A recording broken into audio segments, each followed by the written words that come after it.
இன்னும் ஒரு 2 மாதத்துல தெரியும். ஏன்னா மக்கள் திமுகவுக்கு ஒரு வாய்ப்பு கொடுத்து விட்டார்கள். 5 ஆண்டு காலம் திமுக ஆண்டு தோல்வி அடைந்து விட்டது. எங்க பார்த்தாலும் கொலை, கொள்ளை, கற்பழிப்புகள், பாலியல் வன்கொடுமைகள், பெண்களுக்கு எதிரான குற்றங்கள் 2 மடங்கு 3 மடங்குலாம் இல்லை, 10 மடங்கு அதிகம். அதிலும் குழந்தைகளுக்கு எதிரான குற்றங்கள் அதிகமாக இருக்கு. ஊழல் குற்றச்சாட்டுகள் அன்றாடம் நடந்து கொண்டிருக்கிறது. முதலமைச்சர் இந்த இடையில தினம் விளம்பரப்படத்தில் நடிச்சிட்டு இருக்காரு. அவ்வளவுதான். என்ன நடக்குதுன்னு தெரியல, அவருக்கு என்ன நிர்வாகம் செய்யறாருன்னு தெரியல. கொள்ளடிச்சிட்டு இருக்கிறாங்க. சமூக நீதினா என்னன்னு கூட தெரியாது. எவ்வளோ மக்கள் பிரச்சனைகள் இருக்கிறது.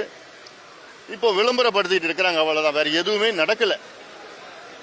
அதனால தமிழ்நாட்டு மக்கள் முடிவு செய்து விட்டார்கள், தெளிவா இருக்கிறாங்க. 5 ஆண்டு திமுக வாய்ப்பு கொடுத்துட்டோம், தோல்வி அடைஞ்சிட்டாங்க, கொள்ளடிச்சிட்டாங்க.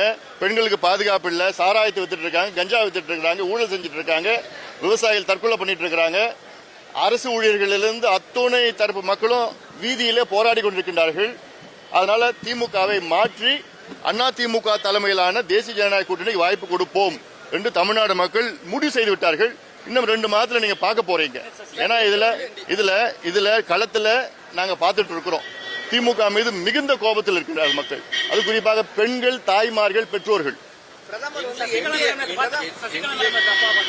அதை பத்தி எனக்கு தெரியல.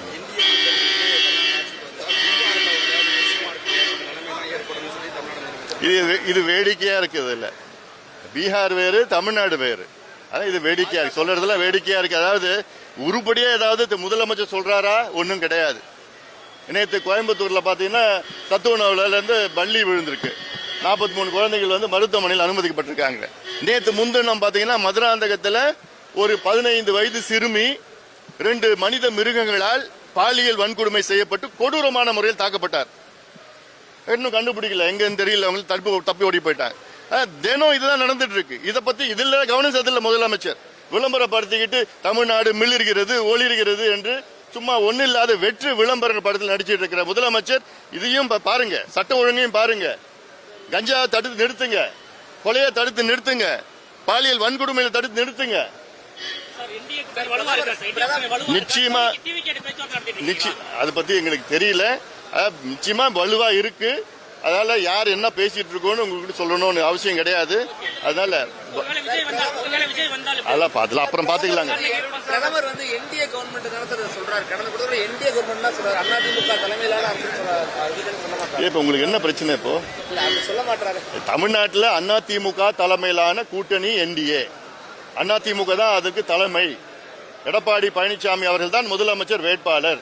இன்னும் 2 மாதத்தில் எடப்பாடி பழனிசாமி அவர்கள் தான் தமிழ்நாடு முதலமைச்சராக வருவார். உங்களுக்கு எந்த சந்தேகம், யாருக்கும் எந்த சந்தேகம் வேண்டாம். இல்ல யாருக்கும் எந்த சந்தேகம் வேண்டாம்.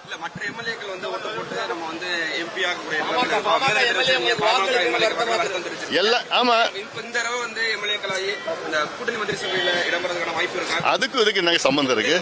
அதான் நான் சொல்லியிருக்கேன், எடப்பாடி பழனிசாமி அவர்கள் முதலமைச்சராக வருவார். அதிமுக ஆட்சி தான் தமிழ்நாடு நடக்கும்.